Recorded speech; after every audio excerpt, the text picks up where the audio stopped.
Police constable से ज़्यादा तो सहाफ़ी को ज़हनी इलाज की ज़रूरत थी, जिसको सहाफ़ती आदाब का नहीं पता।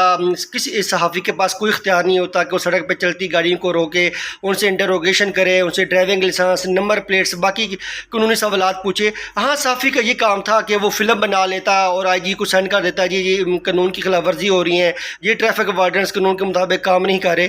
तो किसी के पास जो है कोई इख्तियार नहीं है। और आजकल तो वैसे ही एक नया ट्रेंड चल गया कि आप माइक पकड़ें और आ जाएं सड़कों पे, दुकानों को विज़िट करें और ख़ुद ही आप कानूनी इख्तियारात ले लें, ख़ुद ही जो है मौके पे ही लोगों को सज़ाएँ, फ़ैसले शुरू कर दें। तो अच्छी बात है कि पुलिस वाले का ज़हनी इलाज हो रहा है। अगर उसको ट्रीटमेंट की ज़रूरत थी तो ज़रूर होनी चाहिए, लेकिन इसके साथ साथ उस सहाफ़ी की भी ट्रीटमेंट होनी चाहिए और उसकी ये खिलाफ़ कानूनी कार्रवाई होनी चाहिए कि उसने किस तरह जो है राह चलते शहरियों के रास्ते में रुकावट खड़ी की।